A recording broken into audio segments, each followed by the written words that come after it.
All right, that's a little sneak peek and tease of my track titled "Move on Me," which is signed to Stereophonic, and I'm making this video beforehand, and the plan is for it to come out in December, and you will probably be watching this video now. There's a nice little storyline of just how this track got signed to Stereophonic, and it's really just a sign of like, when you're doing things and you just don't feel like showing up. And what I can tell you is that showing up is probably the biggest thing that you can do in order to make progress in your career of anything. And even if your efforts are so low, it's all about showing up. And, this year, I would say, has been a really, really like big accomplishment for what I've done in my career so far. To come this far from about 15 years of producing and 13 years of DJing to start moving up in the ladder with different labels. But from this year has been accomplishment from being a Future Talent finalist. That is speaking with, being able to meet Pete Tong and talk with Pete Tong and whatnot and have conversations or whatever. And knowing that you're in that circle of people, it's cool to know that it's just like you've worked so hard to move up. But like, and also this year of winning 2 awards for music videos that are up there. Signing with Random Soul Recordings for, playing DJ's music, getting on Random Soul Recordings and knowing that I've played the duo's music so much throughout different gigs, and playing Destino Pacha, which is just a big club brand around in Europe and, known in the world, and also playing Amsterdam Hard Rock at ADE, right? and even being in the Pete Tong DJ Academy is even another big thing, for me, and which has led to this, being at the right place in the right time. And I didn't want to show up to ADE this year, but it's all financial issues and stuff like that. Not that I'm broke or anything, but it's just like, you got other responsibilities, and it's like, do you want to pay this much money to go here and blah, blah, blah, blah, blah, blah, blah. But, it's business, and that's what it is. And it's the love for doing music itself, and it's interesting with this industry for how much you put in and, and what you can get back a lot of the time. But the story of how this all came about was I was playing a gig in Amsterdam through the Pete Tong DJ Academy at the Hard Rock Cafe, and I had ended up, after my set, I didn't play this song in my set, but I did play some of my own tracks within the set. I would have put a recording up, but I had a camera problem, not a camera problem, but a recording. I had a problem with the recorder. It was getting all schmugged up and just issues, technical issues, so I couldn't really post up the mix at the Hard Rock. Otherwise, I would love to, because that's what I do a lot. But yeah, so after I played, I started having a conversation with someone, and we just talked about music and nothing about wanting anything from anybody or blah, blah, blah, blah, blah, but just talking and having a good conversation. And I always find the best way of like getting in contacts with labels now, and I find just like where I'm at in my career is just kind of just going to conferences and chatting with people and having a good conversation and not really wanting anything out of the conversation. That was pretty much along lines of like how I had the conversation with the A&R from Stereophonic, and it was just had no idea who the guy was, and just chatting back and forth about the industry and just having a fun chat, really. And then so I go to add him on Instagram. Let's add each other, blah, blah, blah. He's like, yeah, for sure. And I'm like, you're the A&R or Stereophonic? He's like, oh, yeah. He's like, send me some stuff. I'm like, cool. So, after all that conversation interaction, I went to their showcase and all that stuff. And they came to our showcase for the Piton DJ Academy. So I went to the showcase, and yeah, we had an Instagram, and we chatted through Instagram throughout the conference. And then later on, he was just saying send demos. I think as I'm circling around this conversation.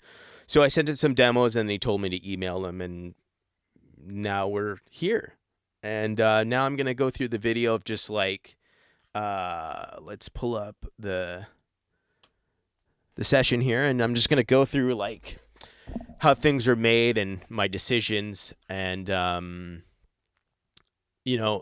this whole track was composed around me making a bass line and then taking chord packages and then basically drawing out the MIDI, and then me using my top box, which is actually an electro spit that goes around my neck, which I've talked about in many videos, and just making harmonies and all that other mumbo jumbo. And yeah. And I'll kind of go through just the bits and pieces of like how the vocal came about. And yeah, but we'll start in the video as usual, just what I'm doing. And I use an SSL summing mixer, and I sum out my lines into the summing mixer and back into the X4 Apollo to fire back. We got a channel right here, just stereo. So this is kind of like just a light master that per se I've done on the master itself, but I do send it to a mastering engineer after, a guy named Tom Frampton out in England. But before I send it to him, I basically mold a light master, because this is kind of what I'm doing is per se it's the master itself, but I'm sending him a minus 6 dB mix, which, I really shouldn't be doing much to this mix, but like he puts on probably the smallest finishing touch, and I'm pretty sure he probably spends almost 10 to 15 minutes on my tracks, if not faster, because he works on a lot of my tracks, and I'm sure what he gets from me, he probably just knows like, hey, it's this guy again. I know how he mixes and blah, blah, blah, blah, blah. So it probably does not take that long for him to work on my music. But yeah, on the master, I've just used a fab filter at 200 hertz, and I'm basically cutting off the side frequencies as I replay in many videos. I'll even show on levels how, you're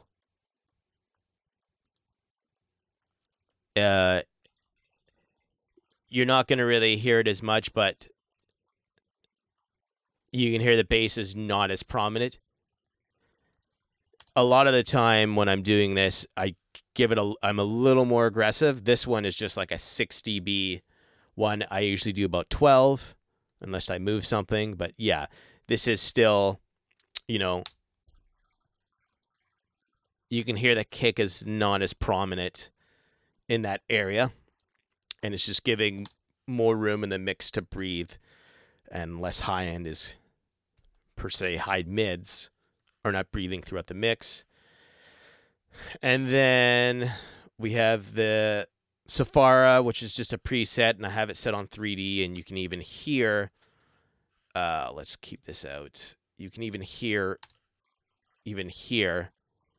how it sits down, like less versus, it's probably a better example to go. You can hear it just becomes a little brighter on this. There you go.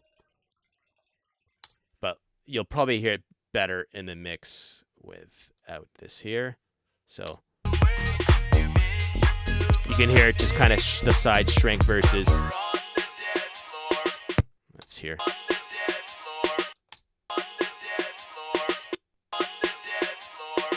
It's very subtle, but yes, you can hear it if you're on the right setup listening to this on probably not headphones, but studio monitors is probably your best bet.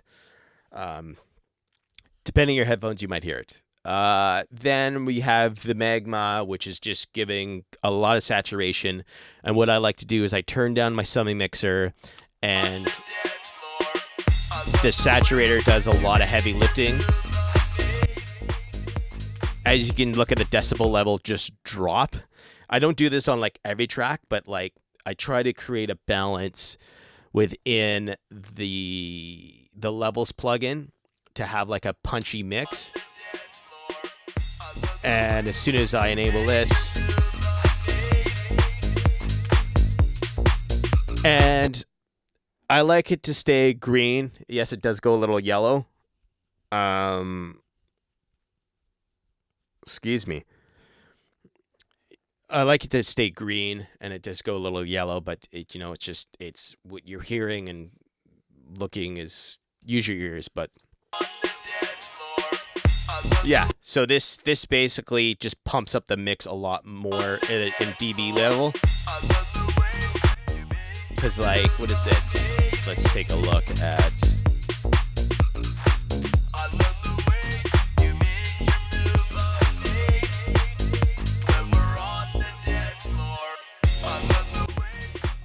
Yeah, it's almost like it's a lot of a dB drop, but basically I've put it up that it hits -6 for that. There's a lot of room for a mastering engineer to do their magic and play.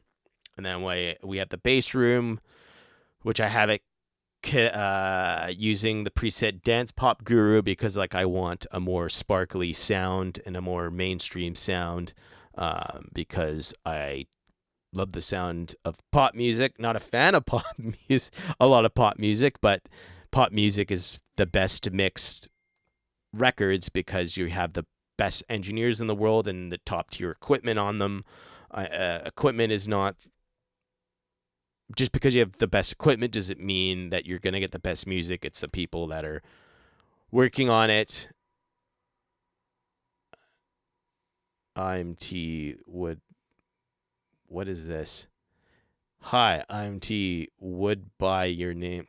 These stupid scams. Yeah. So yeah, I'm just using some presets for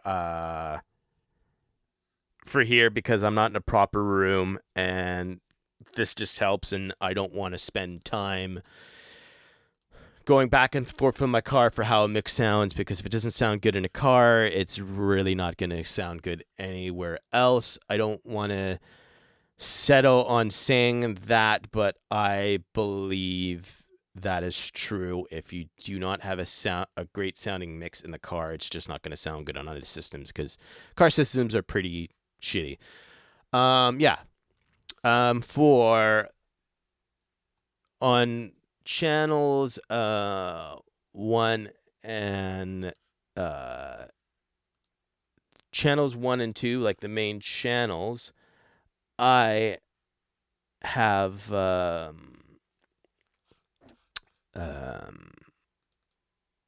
let's go to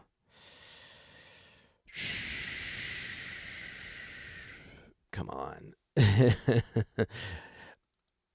we go. So I have my Pultec enabled on channel line 1 and 2, which is all mono, and this is what it is. It's like 800 kilohertz boosted at 2 dB, cutting at 2 dB, which is making like a teeter-tot. And when you're doing if you're cutting, you're boosting with the Pultec in a way.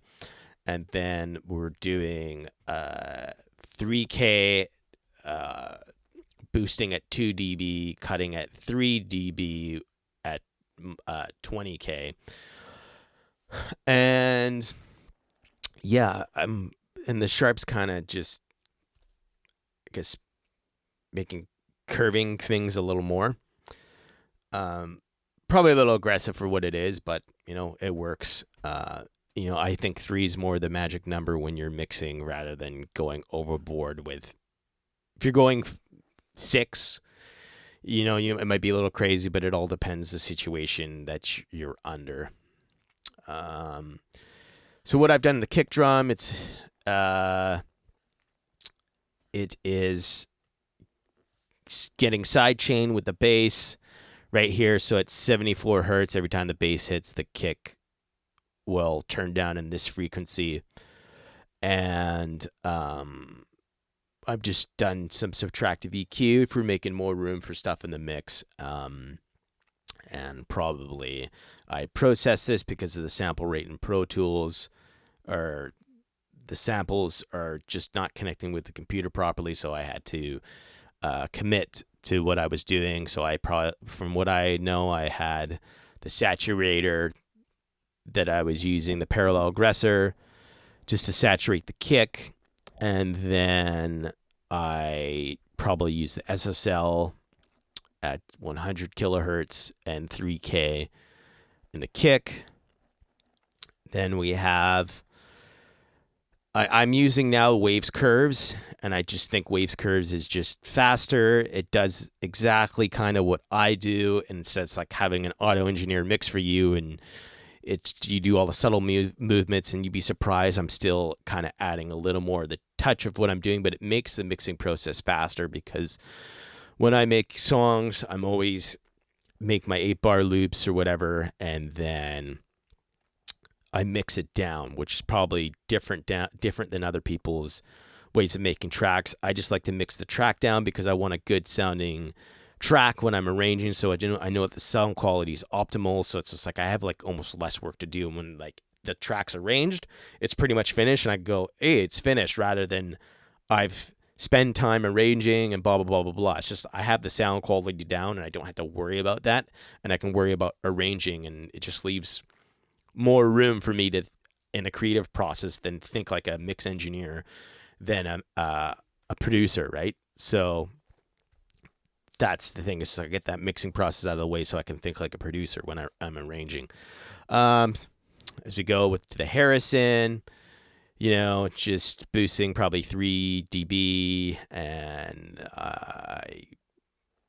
maybe this is probably 300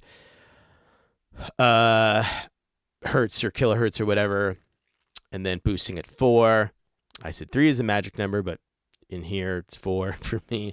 And this is probably the low mids where I'm hitting 4, and then and I have the bell initiated, so it's like everything that I'm boosting in here is a bell curve, so it's like it's more prominent to your ear.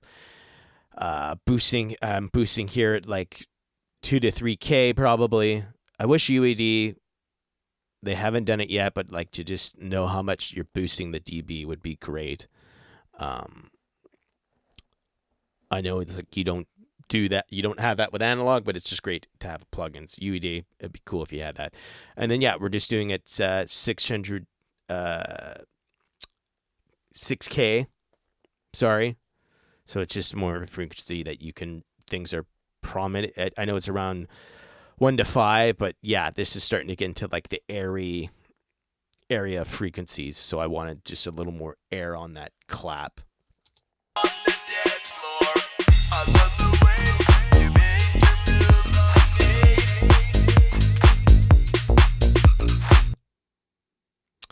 It's a little weird.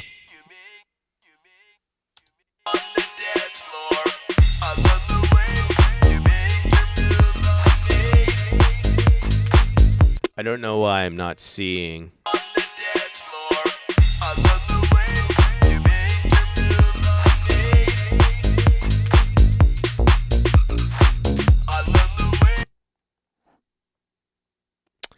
This is a weird problem, and for some reason, the VU meters, this is a total glitch, aren't really showing up to what's going on. But I wanted to just basically show the difference of like what it's doing. audio engineering takes a lot of patience, I tell you. So, you're sitting through this video, it's like, oh God, this is boring. Think of how boring it feels sometimes for me. But I like doing it. Then using the LA2A on the clap. It's just kind of sliding it a bit, and then using the trim plugin, because once you have something like set with the volumes, you don't really want to automate with the actual volume fader because it'll start moving it. It just doesn't. It's just better that you get your initial volumes that you want, and then you start drawing in automations with this plugin, and just move the faders in that way and turning things up and down. Then we have like the off time claps that are kind of, getting different subtractive EQing them, and using the Harrison again, and just using different EQ settings to give it more of a shape in there. And then there's another off time clap, kind of doing subtle differences. You can kind of see probably nothing different, but pretty much the same thing. And probably having its own compression setting. Nope. And then we're on to the hat. And no boosting. Always fine. Yeah. I never boost the hi-hats because it's already high. Subtractive EQing, and it leaves more. Subtractive EQing, I think, is a very good weapon.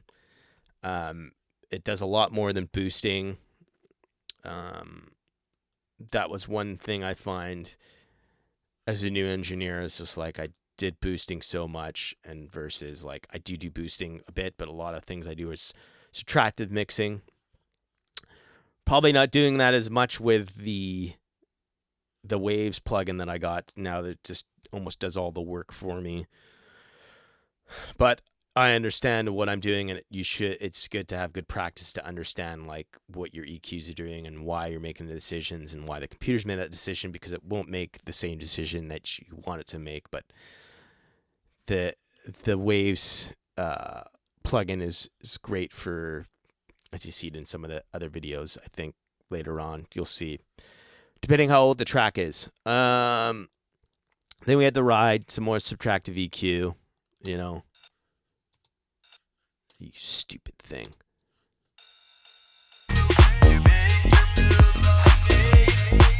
You can just hear it taking up a lot more room in the mix with that enabled.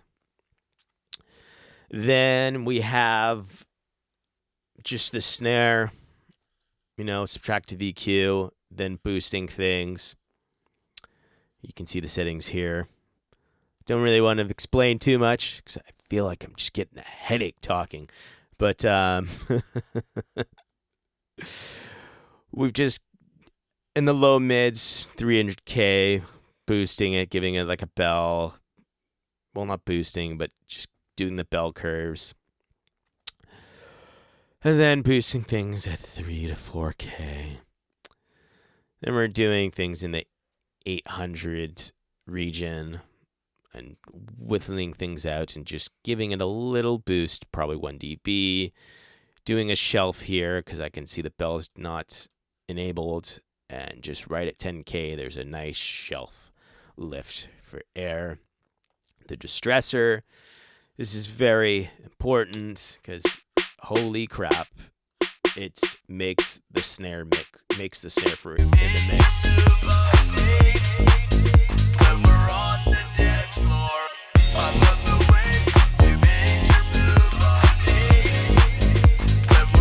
And yeah, it's the gain staging a lot that's making the difference of like the compressor coloring the crap out of the snare.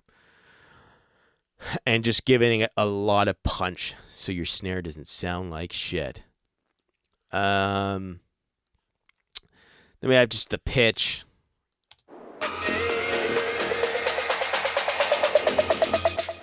Good old classic Waves plugin, the Morgan Page bundle. Thanks, Morgan Page. I think that's from the Morgan Page bundle. I don't know.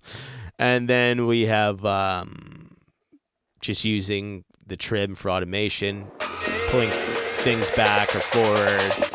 Let's see. It's only for one part, and it's just used in here with this drum roll to get more impact and just like at this part, right? Just that's without it, right? Just, and I think because it's like I have this big impact sub happening here somewhere, yeah. And it's just like you want the impact to just be just as big at that climax. And, you know, you just want people to move. Then we have just the good old drum loops. I think 3 is a little getting a little carried away, but, you know, it does help. You can listen to how boring this is without it.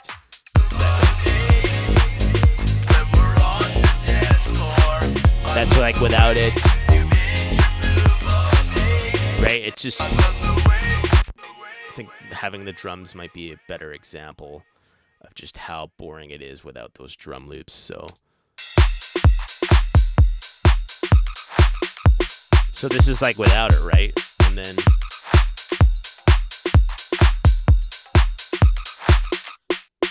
see, it's just like way more. Like I'm saying, Pro Tools is having a glitch right now, or it's either I have it on the wrong settings. I don't know what the hell's going on, but this update has still been a little weird and a little bit of kinks because I don't think I read thoroughly through all the updates. I was more wanting to update my Slate touchscreen. The Slate touchscreen works pretty smooth with this upgrade, but a lot of things still has its kinks, and I think it's more Pro Tools on ironing its kinks out with a little more of an update. I don't really want to update other things within the Mac, but things end up working smooth later on down the road or whatever. But yeah, whatever. And then we have all the drums, subtractive EQ, you know why I'm doing this. Don't have to explain that. Just, you know, it's, we have a 3-to-1 ratio of just getting compressed and, you know, just adding compression in whenever that kick and everything else hits the most, right? And compressing everything down to, per se, giving balance in the force of the sound pressures. And then we're kind of just having everything in the internal comp here. Everything just dipping in there. Subtractive EQ again, and then the Shadow Hills compressor. Just, it's just giving more as color because you can see the needles aren't even moving at the busiest parts. Right? It's just, you can just hear it get dark, and it's just going through the circuitry of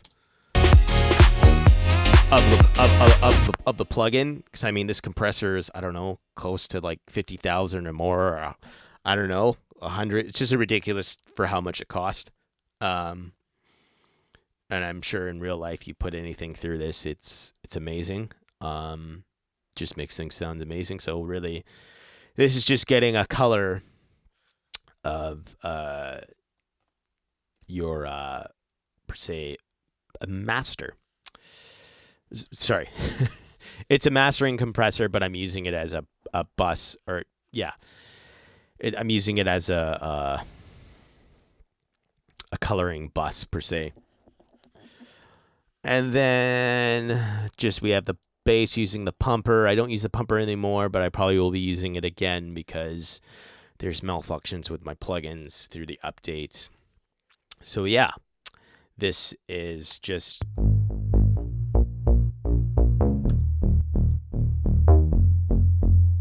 you know, just ducking every time a kick comes. And just doing some subtractive EQ and boost, and I'm probably not doing much with this. Probably just a little EQ. This is exactly what I did. I didn't use anything else, I think, and I probably did like some saturation, which I ended up processing. And then we're on to the piano. Pumper, some filtering, at certain areas to bring more cool climax, right? You know, at the intro. And here, just more tension, right? And the outro. Yeah, those filters, this filters just add for more tension. I just like using the wave filter because of the way it has in it just uses less processing power for per se using the fab filter EQ for some reason. I don't know. I like using that and I use it. I probably just did it for a reason. Then we have like the Hitsville EQ, which is used in a lot of Motown records, and you know, just boosting the mid at 800 with the piano to give it more like body, and 2K for more like presence and a little more presence at the treble area. Sorry. And then we're using the compressor to really a lot more color, and like it's at giving the volume and the aural exciter, which seems to be distorting it and also giving it a lot of color, but it is the gain staging is distorting the circuit a bit because it's turning red. Even though it's basically saying that I'm distorting the circuit, which, you know, I'm fine with it, sounds good or whatever. And yeah. Cool. Pumper. Then we have some melody here. The good old West Coast disco that I like to say. I probably said that in some interview a while back on some blog as a joke.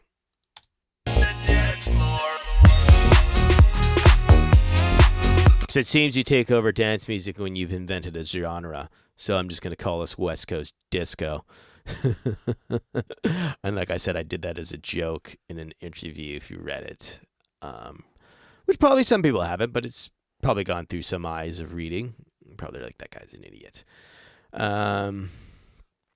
Using the compressor here. Limiting amplifier. Good old classic.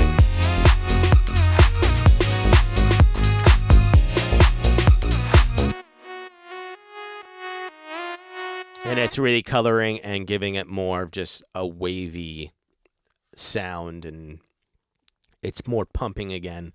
I know we're pumping already, but I'm just giving it more pump. Oh God, more pump with this compressor. Strings, that's just getting more a pump again. And I'm not really doing anything, but just cutting off things at certain frequencies. And what do we got here? And we're on to the talk box.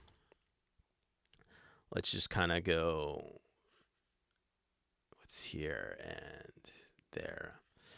So the talk box, I probably use this microphone. I think, you know, it's better to probably use a 58 because I'm not using like a popper stopper with this, which I should. Which is why I ended up probably using the de-esser a lot on these. I love the way you make. Let's enable the solo so like we can get all the cool color. This can give you better listening. And I think this organ is just there for no reason because there is no organ delay, and I probably forgot to take it out. I need some water.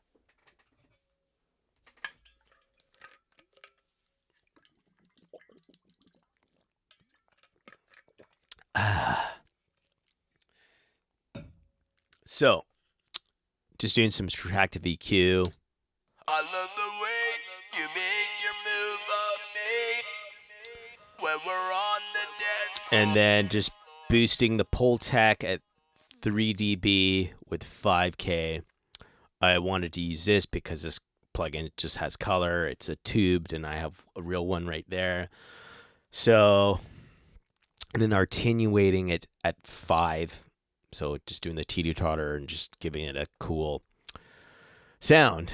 And then saturating it with this the Sheps plugin. I love this plugin. Still use it. Always will. Even, it just adds color, and you can hear the grit of like the talk box, like more in the mids. And then just doing some de-essing. When we're on the dance floor. Yeah, right at that dance floor. I love you make your move on me. When we're on the dance floor. Yeah, so. No, where is it? On the dance floor. There it is. And you can hear like how harsh that is. And I'm using basically 2 de-essers. And they're just pulling back at 6 dB and 9, right? So that's what I'm saying. It is overkill what it is. 3 is the magic number when you should be doing things, but it all depends of like what you're willing to sacrifice within your mix and what you've done in the recording. And that's an amateur thing I did in the recording because I didn't use a popper stopper, right? So, this is just what it is. And using this de-esser and activating it around 6K and 68K. So it's like they're all in the same regions, but just in different annoyances of it. And then doing a fret compressor, having a 1:5 ratio and attack there. And I think it's mainly because probably recording in, I used an SSL preamp and I compressed on the way in with an LA2A most likely. Because I don't really keep all my settings with my talk box. I change settings all the time and just like I want this noise, which probably the wrong thing to do because you do want consistency within your recordings. But I haven't used my talk box in a while, and most of the productions I'm making right now are not involving my talk box. And I feel just by the time someone's ever going to hear another talk box track that I do, it's going to be, I don't know, whatever. I'm just not using my talk box as often as I do.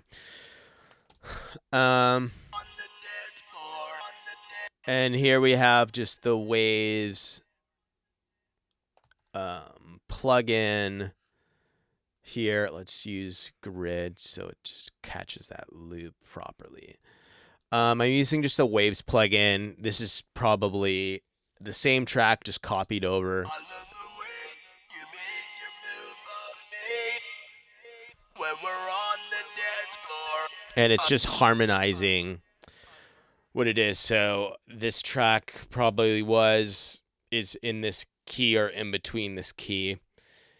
Probably D minor. So yeah, it's in between.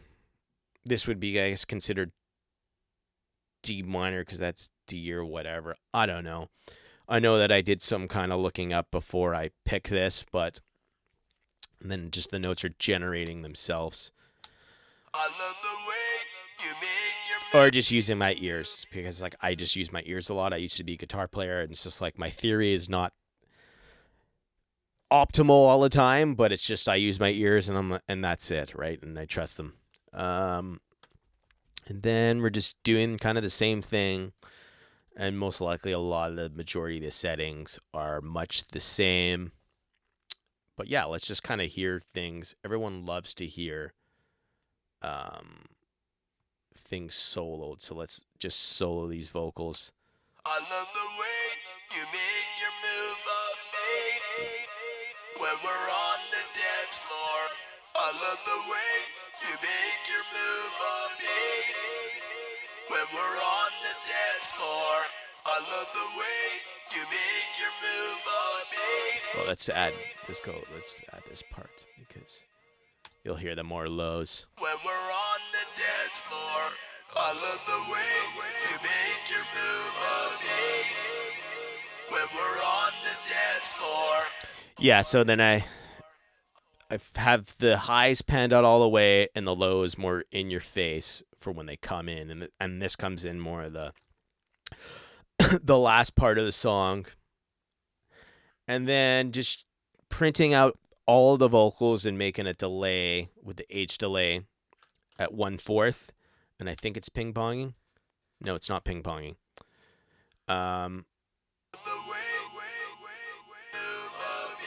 It sounds ridiculous by itself and with the vocal here, but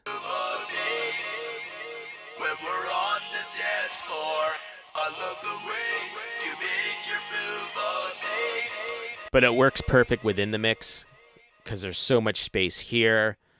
And, you know, that's the thing. When you're mixing tracks, you have everything up versus unless you're looking for a certain tone, you solo things. But when you're mixing, it's called mixing for a reason, to conglomerate everything to know how everything sounds. And you hear now just...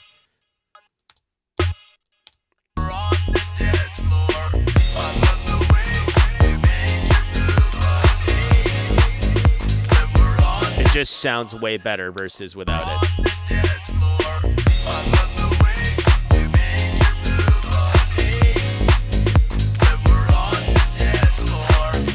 See, it's just ear candy sparkle, right? Ear candy sparkle, right? Versus...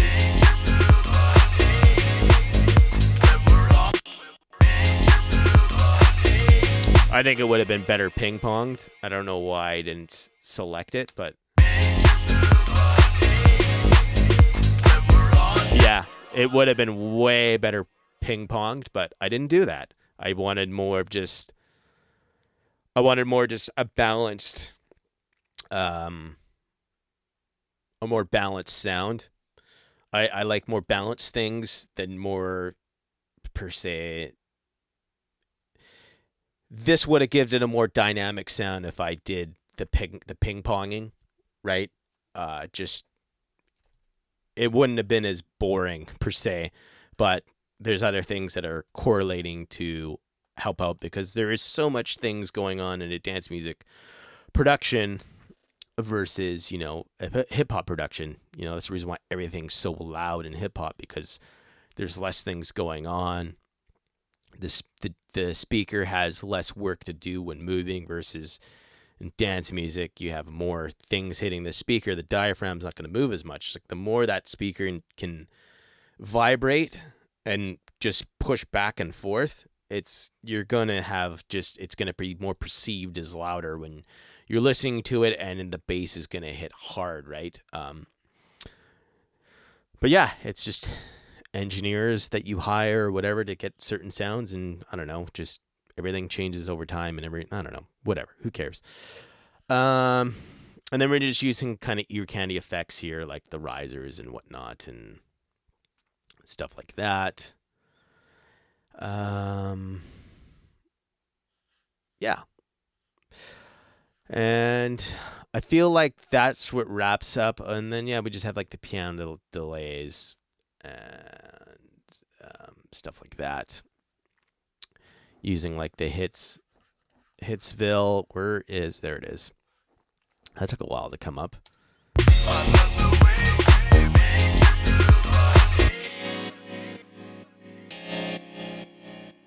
That seems like really weird. It's a very weird upgrade.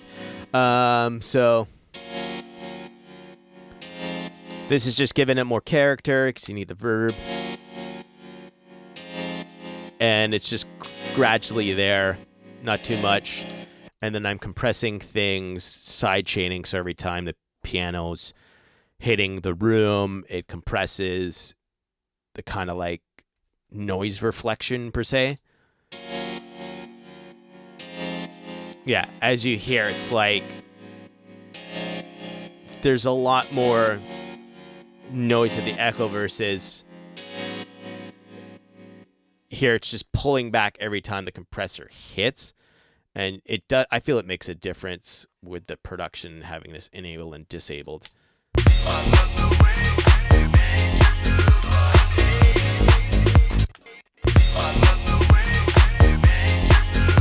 Yeah, see, to me, it just balances out a little more having that compressor there or not.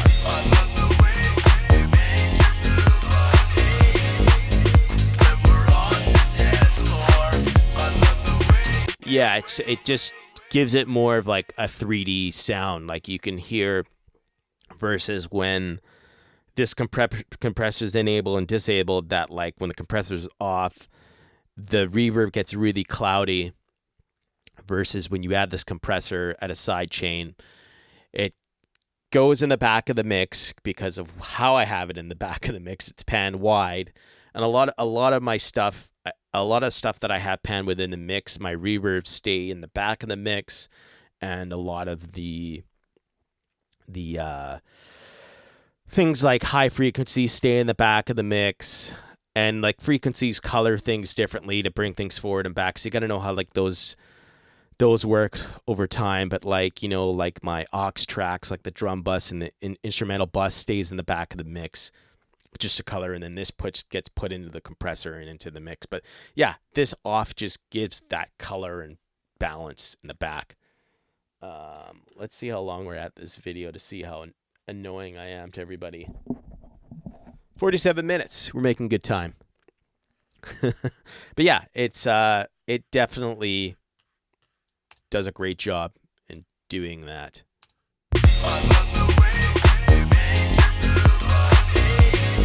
Yeah, it's just like it, and on top of it, it's just like it's clashing with stuff. And I find when you add that compressor, it clashes less and just gives its thing. And then, this is probably the reason why I didn't ping pong the vocal, because I was ping ponging the piano, and I feel if you give things the same job in the song, and on top of it, I'm using the same delay, it's like it's the same color. So you want to give everything in your mix a different job and a different thing. So like always pinpoint, like I find like always try to pinpoint what another thing's doing and try to not have things do the same thing. But yes, I do make that mistake where it's like things are doing the same thing over and over again, but it's just the choice that you've made. Just going back and forth and just critical thinking, right? That's why I love that Waves plugin that I'm using, because I'm doing a lot less critical thinking, a lot less like thinking with the EQing and more thinking with effects and all that other stuff. And it's like I find engineering is going to be more of a thing where it's just like you're going to have so much things helping you, but it's good to know what you're doing though, right? And I have these are just garbage. I don't know why they're there, because it looks like there is nothing being sent to it. So we can just make that inactive. And then we have the percussive delay, and this is probably like, let's see.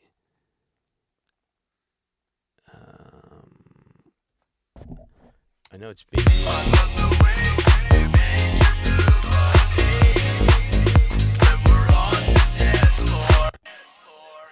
I don't see a percussion here. Oh, there it is. And this is just like a weird sound that was in the Drum Monkey plugin that I had, and manipulated it more with Melodyne and pulling it back and forth to be in key with the song. And then just doing some EQ, subtractive EQ, and not really adding much stuff to it. And then the Galaxy just giving it its own, like, yeah, see, so boring without that. So it's just like color. Yeah. But yeah, that's what wraps it up. So please, like, subscribe, more exposure bucks, please, because that's what this industry runs under, is exposure bucks nowadays. And yeah, subscribe. Please support this track. You know, I want to see this thing boost in the charts in Beatport. I'd be so appreciative if you guys go out there and support the track. You know, I want to get in those big boy charts. It'd be so awesome to do that. And, you know, this is like a top 100 label that, you know, Marco Carlo plays stuff from this label, and other big DJs are playing stuff from Stereophonic. So, like, this is a really cool signing, and I'm so appreciative from, like, the journey this year. Because the work that gets put into doing this is just, you want to give up some days, and some days it's like they're the best, and there's days that you want to quit. And it's a matter of just never quitting and realizing that you just love it. And that's what it is. I love what I do, and just continue, and we'll just sacrifice things to get there. But yeah, thanks for tuning in, and please subscribe again, and I will see you later. Bye-bye.